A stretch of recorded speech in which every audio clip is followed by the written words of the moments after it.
There's still, I want to get to questions, but we have all these things happening, and there's things going on. Let's follow up on AEW Dynamite, because a ton of listeners have sent this over. Oh, boy. Apparently, Bryan Alvarez and Dave Meltzer have gotten into another one of their spats. Oh, I hate it when you see the folks fight. Mom and pop. It's been so long coming now. The tension in their marriage. And I'm reading now. Meltzer says what? Tweeted out some of the, history of this mindset from November 2020. It's a clip. I'm not going to play this right now. We'll see if we need to. Alvarez tries to explain to Meltzer that AEW has clearly defined baby faces and heels. Dave disagrees and says it's situational, and that Cody said so too, and that Kenny Omega is not portraying a face or a heel, he's portraying a superstar. So, with that said, let's go to this audio. We're going to break it up a few times because it's long, but you got to hear this. Again, the listeners are pounding us with it. Bryan Alvarez and Dave Meltzer on Wrestling Observer Radio. You can see it on their YouTube page, F4W Online. Check this out. You got to see the visuals on this. Let's go to this, them talking about Toni Storm. Toni Storm beat Arlie Cameron. So the thing with this match was, first off, Toni Storm's back to being a babyface this week after being a heel last week. Serena Deeb's on the ramp watching on and smiling as Tony's getting beaten down. I think she's supposed to be a babyface, but she came off as a heel. And then it's like Toni Storm is the champion against Harley Cameron. And my God, it felt like they went forever. She's like, beat her already. It wasn't that long. Let's stop for a second there. I agree with everything he said. Well, yeah, that's why I don't watch the girls' matches or some of these, because then I would just be saying the same things over and over, but it's not limited to what we're watching. It's also the shit we're skipping. If I asked you, based on what you've seen, is Toni Storm a babyface or a heel, what would you say? At risk of hijacking the clip here for a second, they had something at the start. With Toni Storm kind of losing it a little bit and having a nervous breakdown and the silent movie star, if they had played that straight and had some restraint and let her believe it in her mind, but everybody else would roll their eyes and she's nuts, right? And then after she's established that for 3 or 4 months, then maybe the understudy wanders into the picture, maybe even just at ringside and maybe following her around, and you tell that story. And I'm not even opposed to Luther. He finally has some reason to exist. He's a fucking rotten, fucking god-awful wrestler, but as a fucking bald-headed Eric von Stroheim wannabe, he fits the fucking suit. You could introduce him, and he could believe it, but within 3 weeks, everybody was going along with it. Bing Mankiewicz was putting up with it.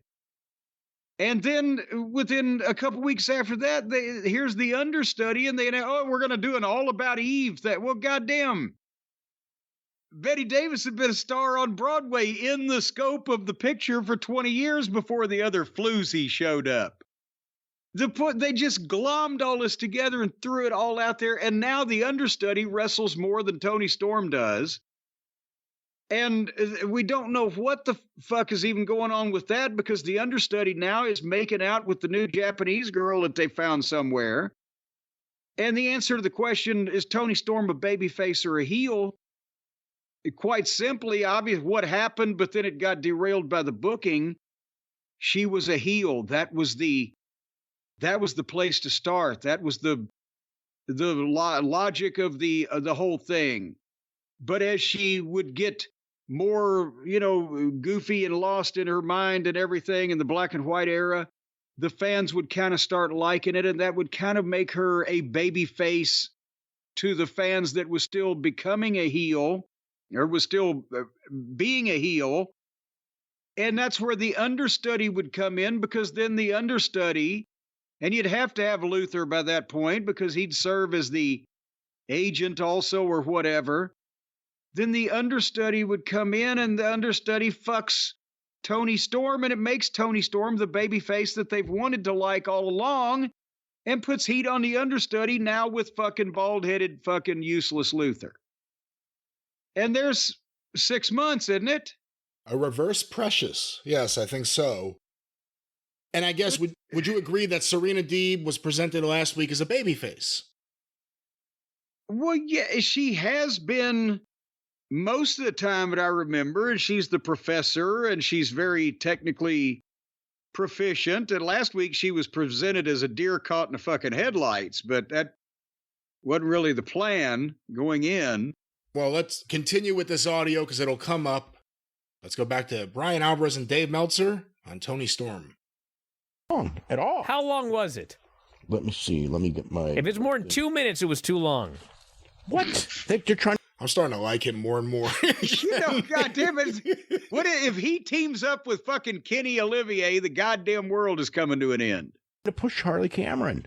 They gave She's had one match prior to this. Tony's the champion. They're trying to build Toni to a match on the pay-per-view in a week with somebody else. Have Harley beat somebody else. Mariah May.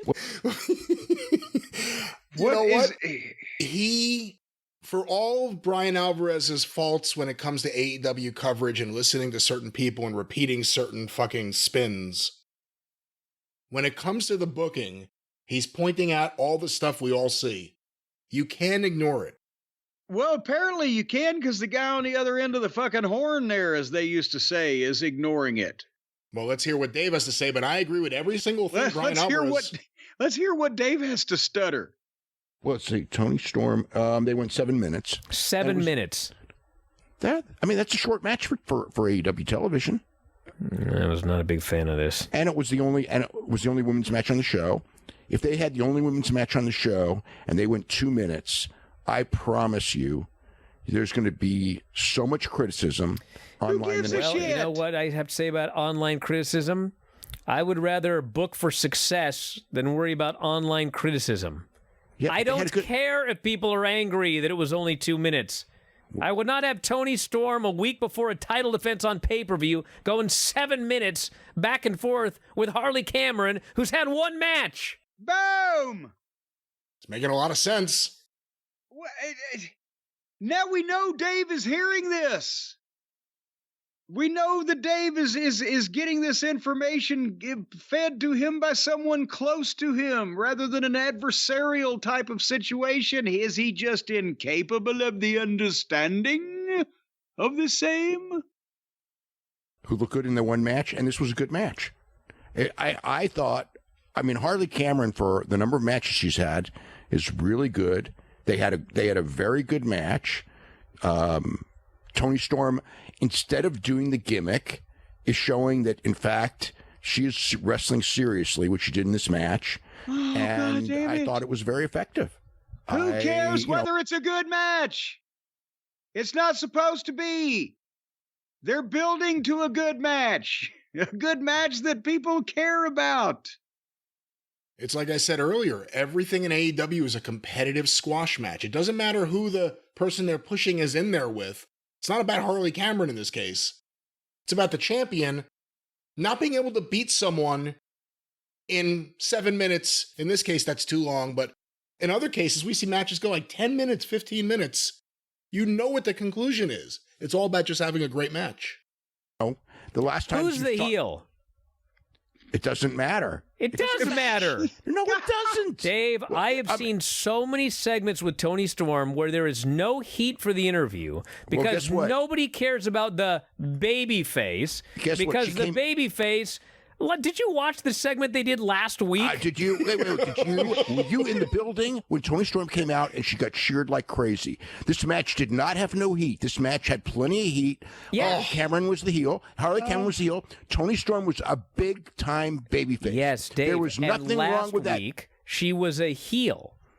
Toni was a heel last week. So whoever and Serena was out there doing a sad story about how she almost died. And guess what? Nobody cared. They booed her. We'll stop it there for a moment. Dave is incapable of really pointing out the flaws with the AEW booking, isn't he? It makes you stutter and stammer like Dave at this point to wonder whether that he really can't see what he's saying or what he's not saying, or whether it's that he can't figure out an artful way to deflect it, so he just has to disagree with it. He's panicking. He's making a valid point. He's thinking in his head, this guy's making a valid point, and I can't figure out a way to get out of it, so I'm just going to disagree with it, even though it's nonsense. Well, to disagree. He flat out said it didn't matter if she was a heel or a babyface. And Alvarez correctly pointed out she was a heel last week. She's just suddenly a babyface now this week. It doesn't help long-term growth to book like that, right? Well, no, of course not. And nobody can keep straight from one week to the other whose side they're supposed to be on in this conflict. Let's go back to what has been titled the Great Toni Storm Debate, Alvarez and Meltzer, Wrestling Observer Radio. So they switched the thing around to follow the crowd. What's wrong with that? Because they didn't switch it. And she will be a heel. She will be a heel the next time you see her. It doesn't matter as long as the crowd reacted like crazy. This is on WWE does this constantly. No, they don't. They have baby faces and heels. They have baby faces and heels. And now at this point, Dave is like, you have to see the visual. It's almost like it hit him that Alvarez is right, but he was already ready to fire back with an argument. And he's like, he starts twitching with it, like holding it in. He just can't, he's firing back with an argument. He just can't figure out what it is. So does AEW, except with Toni. And it's situational. It depends on who's wrestling who on what show. That's not, I mean, they have technically. What's the last show where Drew is a babyface? Drew McIntyre's not. That's Drew McIntyre. Okay. What about Bronson Reed and Chad Gable when they wrestled each other? Who was the babyface and who was the heel? Bronson Reed and Chad Gable. Yeah. What match? They should have matched last week. Chad was the heel. And he is a heel. Bronson Reed's the babyface. Is Bronson Reed the babyface next? Will he be the babyface next week? Is he usually the babyface? No. That's what happens. You have situational things, and that's what you do. Lord. Does that make any sense? Situational babyfaces and heels? No, because it's not just switching back while you're interacting with the same pool of people. The side that we're supposed to take as observers switches from one week to the next week with AEW. Sarita was supposed to be the sympathetic person and Toni to give a shit, but this week, and blah, blah, blah. In the WWE, yes, you do have heels wrestling heels or babyface wrestling babyfaces, and sometimes crowd picks a side, but they're not changing sides with each other as to who you're supposed to support, individual people from one week to the next. I'm trying to figure out a way to verbalize that. Well, let's go back to the man who cited Chad Gable versus Bronson Reed as the great example of this experiment, Dave Meltzer and Bryan Alvarez. Everyone has it because you sometimes make matches where there's a different thing. It's not a big deal. And it certainly wasn't here because the match was effective. The match was good. And again, Toni Storm, who has done a lot of the gimmick so heavy for so long that has not shown off her wrestling skill. And she's going to do a match with Serena Deeb where whatever it is, they are going to go out and do a wrestling match. So therefore, if Toni Storm went and did her Toni Storm gimmick and Serena Deeb on the pay-per-view, it would suck. So they're basically showing she is going to wrestle Toni Storm, and they're going to have a good match. So that is. So we can discuss this. Hold on. See, is Dave explaining it or defending it? That's the issue. Well, he sounds like he's trying to do both, and that's why people think that he's full of horse shit. But what the point is what he's saying there, if it would be correct then that, goddamn, Toni Storm should then go out and completely out-wrestle this girl and slap a submission hold on her in about 2 minutes and blow through her and say, look what I'm going to do to Serena. I've been training. I know all these holds. I know the crotch-locked leg strangle and the Guatemalan flying toe hold, and boom. Yeah, then it would make sense. But not, she's going to have a great worked wrestling match. She's going to fucking take 10 minutes to demonstrate all of the great moves that she can do in this fake bullshit she's going to do with this other girl. Yeah, really. What kind of explanation is that? If she's going to go out there in the ring and have a match in kayfabe against this professor in the ring who could dismantle everyone, she's going to go out there and show that she can impress people in the ring by going 7 minutes with someone who's never wrestled before? Or once before on TV? Yes, that's what he's saying, because he's an idiot. And he doesn't understand what he's fucking saying. He doesn't understand the words that are coming out of his own mouth. Well, let's hear more of those words. After the Double or Nothing match. That is what the, and that next is what, Wednesday. That is what they are. That is what the story is. The story is that she went in there and the crowd cheered her. The crowd knew who the babyface was. The crowd knew who the heel was. They cheer Toni all the time. But they cheer her every week, even when she's playing the heel role against another babyface. She should always be a babyface. Well, there's no need for her to be a heel. She's never going to get booed. Okay, so but can we what? Stop killing all the other babyfaces by having her be a heel that everyone loves? Okay. I've never seen anyone do to Dave what Dave does to other people like Alvarez just did. Up. He just completely steamrolled him. Yeah, and by the way, it also, the only reason why people know that Harley Cameron draws a breath on the face of this big blue marble hurtling through space is because she was the QTV girl. And if anybody would fucking not want to see any more of anything, it would be on what was on QTV. So yeah, she's known for QTV and also being in a feud over gaping. Let's go back to Bryan Alvarez and Dave Meltzer. Okay, but that's the problem. Okay, no. Okay, what does the other thing about Toni Storm? What's the other thing about Toni Storm? She is the world champion. Yes. A real world champion wrestles baby faces and heels, and in that role, depending upon the situation, you are situational. That's everyone from Luthez to Jack Briscoe to Dory Funk Jr. to Ric Flair to whatever. That's not what. Let me stop it, because that's absurd to compare one to the other. Anya to Flair to Toni Storm. No, she's not traveling around the world to hostile territories, fucking defending the precious AEW Women's World title, one of the women's titles. Seriously, just, Dave, come out and say what I said, encapsulated earlier. She needed to start as a heel, which she did.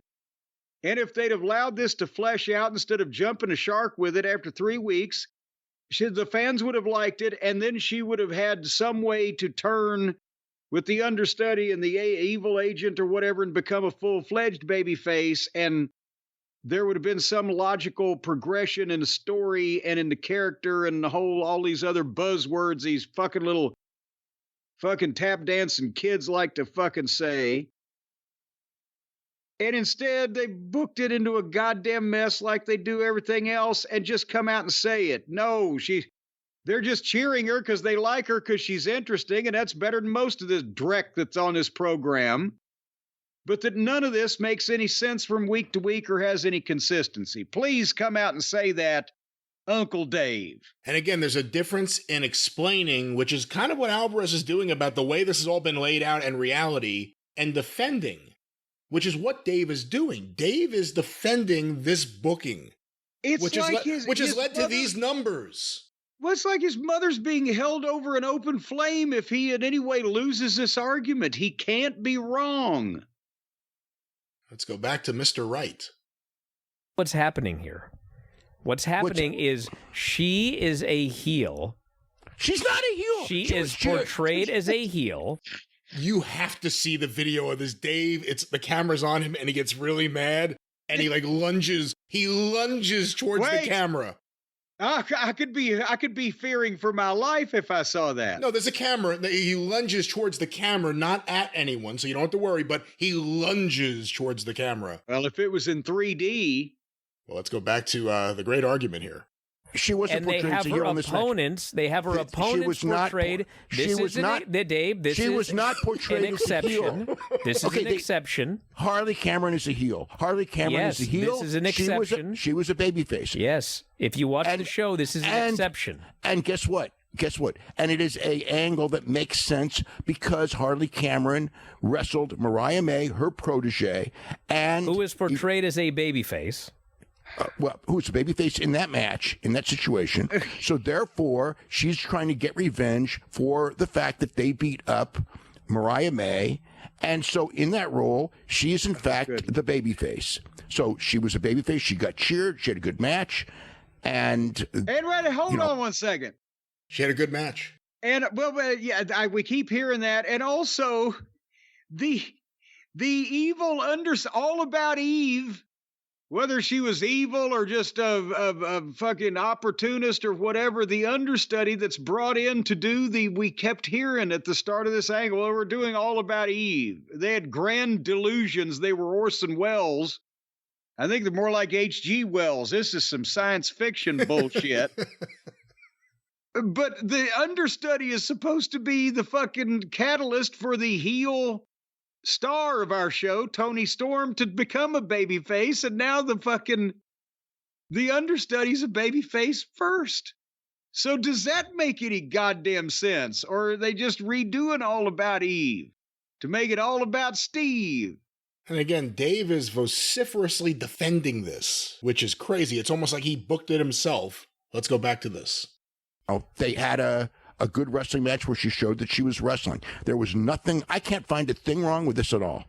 Not a thing. Well, we'll discuss this again next Wednesday for the next segment they do with Toni Storm and Serena Deeb. Okay. Because I will. But if they go in there, yes. If they go in the match, it doesn't. So if they cheer Toni Storm, cool. If they boo Toni Storm, cool. They're probably going to cheer her. But that's they are going to cheer her. Well, fine. That's fine. That's fine. What's wrong with that? Because her opponent is being pushed as a babyface, and no one cares about her opponent. Exact same thing happened with Deanna. Deanna was supposed to be the babyface. Nobody cared. Okay, well, if they go out there and if the fans don't care, then guess what? It would have been even worse if she was the heel and Serena was the babyface. At least in this case. Hold on, I don't even understand what that meant. I've lost it around the far turn. There was a big bush there, and they switched places. I don't know what now he is saying. What do you think of Alvarez kind of marching on Dave? I mean, everything he's saying, I agree with. Yeah, I mean, it's not like he's saying anything that's out of the bounds of sanity, reason, or logic. Every point he's made is valid, and Dave will not give up that fucking ground. San Juan Hill is safe. And I think this is actually beyond Dave and Brian arguing about this. The bigger issue is this is one of those things with AEW they need to change. You need baby faces and heels. We've seen the experiment now. You need baby faces and heels. And maybe this is why AEW, unfortunately, is listening to Uncle Dave as he sinks further and further into the rutabaga of his brain. And most normal people are forced to think like Alvarez, like normal, logical human beings. What is happening? That's why I'm saying it needs to go the other way. Serena Deeb should be the heel. Toni should be the babyface. Deanna should have been the heel. Toni should have been the babyface. Toni should be the babyface going forward. Okay, that's what should happen. Okay, then Toni should be the babyface if the fans cheer. Okay. I agree. All right. Well, we'll see what happens next week when she's the heel and Serena's the babyface, which is what they did last week. But guess what? Serena was not necessarily a babyface when she was out on the ramp. At all. She wasn't today, but she was last week when she's talking about how she almost died. Guess what? And she's begging the fans to cheer, and they won't. Brian. Yes. That maybe he did it again. Brian. Oh, Brian. She almost died. You know what? That used to be. Reminds me, Stacy on her cell phone. She customized Gary Juster's ringtone. I remember this. Every time Gary Juster would call her cell phone trying to get a hold of me and for some emergency, it would be Goldman from Family Guy going, "Oh my God, I think I just had a miscarriage." they learned from last week? Is there a possibility they learned from last week, and that's why they did this? Aside from the fact that it all fits into the storyline. Dave, you want to know why I'll say no, there's not a possibility? Okay. Because 3 weeks ago, Toni Storm was playing the babyface role, and I was like, okay, finally they figured it out. Toni's the babyface. The very next week, they switched it again and had Serena Deeb play babyface and talk about how she almost died, begging fans to cheer, and nobody did. Well, guess what? So they learned. Okay, if they learned, great. So they learned. We will figure it out next Wednesday when they do another segment if she's still a babyface. Well, where were we? Well, it doesn't. As long as the crowd as long as the crowd's going to react, I don't care who the baby face or the heel is. You know, in this day and age, the crowd's going to do what the crowd's going to do. So let's stop. That's a very interesting thing he just said. In this day and age, the crowd's going to do what the crowd's going to do. Does that mean the booker should give up on trying to push them in certain directions? No, of course not. The crowd is going to do what the crowd's going to do when the crowd gets bored or is scoffing at what they're seeing and is not interested in it, or because they can make up more interesting shit amongst themselves or see more interesting things about a particular talent than is being presented on the show by the supposed professionals. That's when the crowd's going to do what the crowd's going to do.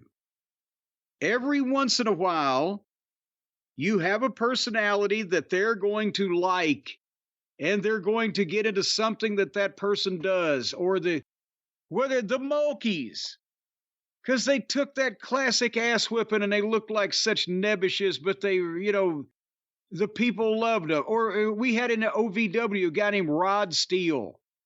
He was big and tall and kind of bland, but he got a fucking Randy Savage kind of sparkly cape outfit, and he would do a big body slam because that was the best move he had, right?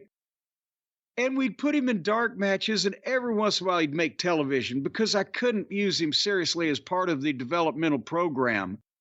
But the fans in unison, whenever he would body slam somebody, they would scoop, slam. It'd be like they're chanting for Cody right today. So we would have him have a dark match and let the people see him, and he would get to do 3 or 4 scoop slams in a row. But that didn't mean that we goddamn then put a belt on him and had him open the show for 40 weeks in a row. The point is, you've got to tell the stories that you want to tell and put your talent, especially your main talent, your key talent, in consistent positions. You can't have a guy portrayed as foreclosing on the fucking orphanage over at the Shady Rest one week in your story, in your program, and then the next week have him tragically befall a fucking situation from some other heel, and we should give him our sympathy. Fuck it, it's what he deserved, because last week he foreclosed on the orphanage. You've got to be consistent. Just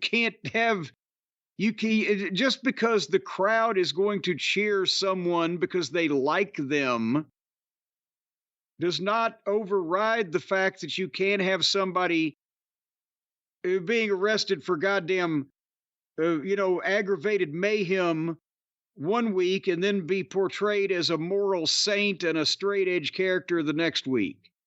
That's what doesn't work in any kind of storytelling or any kind of character development or any kind of form of entertainment. You're just telling people, I can't trust any of these motherfuckers, so I'm disinterested.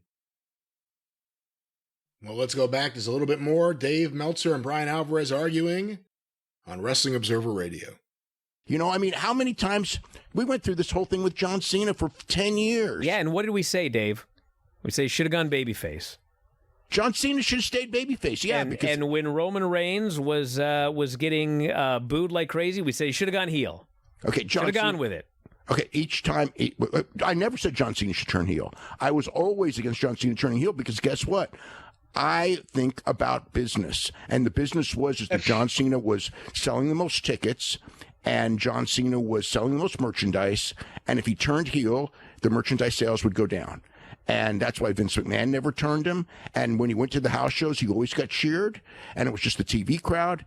And John Cena was the most successful character they had for all those years as he was being booed as a babyface. So it doesn't matter that he was booed as a babyface at all, because he was the number one drawing card that they had that entire period. Except for a brief period, I think there Can we pause for a second? Yes, numbnuts. Everything you just said was true. And also during that time, John Cena was preaching hustle and loyalty and respect and fucking make a wish and positive principles and never say die and never give up. And he was a little negative. You can't see me. But he wasn't flip-flopping between stabbing people in the back and turning on his friends one week and then being that same stand-up person the next week, or he wasn't wrestling opponents that had just come back from serious goddamn open fucking colon surgery, or had deaths in a family and was on a comeback tour, and his opponents weren't portrayed in sympathetic lights. Everybody's point in this morality play was clearly defined, and whose side that a normal person would want to be on in the story, if you believe the story, which is where they had the kids and the casuals, and the hardcores booed him because they weren't happy with whatever the fuck. But the kids and the casuals were still buying all the merchandise. They didn't have him come out and say, well, fuck half the audience then. To react to this, they continued telling the story that made sense. Brian, did I articulate that clearly? Very clearly. I'm sorry. Let's go back to the opposite side of clarity. Dave Meltzer. Brief period where Jeff Hardy may have surpassed him. But, it was brief because, didn't whatever, it didn't sustain. And Jeff was Jeff, so it doesn't, like, the whole point is it doesn't matter who they cheer or boo. Everything is situational. Sometimes fans are going to boo baby faces. And if they do, it kind of sucks when they boo a baby face. So that's probably better to turn them. But sometimes, like, again, John Cena shows. In this case, I've seen so many heels get cheered and it was fine. It's tough for a baby face, but if business is good, then it's, whatever. Everyone cheered the NWO. It was great for a while. At some point, of course, it turned bad, but that took years. When it did, it took years. It took 3 years. They were out of business. And they tried to turn a babyface to begin with. Well, that's the end of that. Jesus Christ. The problem is, this is kind of a great way to look at Tony Khan's mindset and the justifications he has internally for his booking, because he leans on Dave. And you hear Dave defending this bad booking, trying to compare it to things that worked in the past. Look at the results. There's no resemblance to anything that's ever been done in the past, much less worked in the past. And again, don't defend things when they're not working. Look at the ratings. Look at the pay-per-view buys. Everything is down, down, down. So it's not the time to defend what's not working. It's the time to try to say the things out loud that cause them to fix things. And that's not what we got here. Any other thoughts on Dave's defense of Tony Storm's booking and anything else here? Well, no, if they pay Dave per word or partial word, then he's making a ton of money, but he can't form a cogent simile and get to the point because, for one thing, he doesn't have a point to get to. Every time you analyze it, unless you go around in circles like he's doing, you come to the conclusion that Alvarez makes a very good point. Whether in real life or whether in the kayfabe storyland of the television program or all points in between, yes, the fans are going to cheer for whoever they want to these days because they're all smart to begin with, but there needs to be consistency from one week to the next, or if someone drastically changes their viewpoint or their moral fiber or their demeanor, there needs to be some pivotal point that happens to them that causes that. Or if a man's longtime manager and confidant gets laid out and we never see him again, he probably should refer to him, even if to say, well, it took me a while to fucking dig the hole, but I finally got rid of that son of a bitch. These type of things. And that's not happening, and Dave is trying to defend it. He can't defend it because it's not even good storytelling for smart fans, much less for people that actually would make this a profitable company comparable to or competitive with the industry leader. He's out of touch with thinking outside the wrestling bubble. He's stuck in the wrestling bubble and he doesn't realize it. He's in one of the smaller wrestling bubbles too. This goes even past the kind of interested fan that, watches a lot of the TV shows and buys T-shirts. This is all the way into the, we're paraplegics and can't move, so we're stuck on the internet type of wrestling fan. Well, Jim, perhaps after listening to something like that, you had to place a bet on whether Toni Storm will be heel or babyface next week, or maybe you want to play the over-under game with your friends. Well, now that you mention it, Captain Over, have you met Sergeant Under? If you've ever played that over-under game, folks, you know exactly what we're talking about. You might say, I think I can eat that slice of pizza in under 30 seconds, or I know it's going to take you over a minute to down that 1 quart of 10W40 motor oil and then bend over and light a fart to melt ice off a sidewalk. Who's playing this game? Well, these are games that we played as children. You played this in over-under? Well, I'll tell you what, you'd be surprised. Were you over or under? Bear in mind that the snow and ice in Louisville back when I was a kid was a little bit thicker than it is these days, what with the global warming. But anyway, folks, if you like to go the over, the under, or all points in between, you're going to love Pick 6, the new fantasy game from DraftKings. You know who they are. They're an official partner of the NBA. I don't know if they're going to be named in the lawsuits as well if they're an official partner, but they're certainly pairing up with them in this endeavor. And here's what, these NBA playoffs, they're still going on, right? They certainly are, and the New York Knicks are looking good. They have a big game coming up with Indiana. Well, and Indiana wants me. Lord, I can't go back there, but you can go back to the Pick 6 app.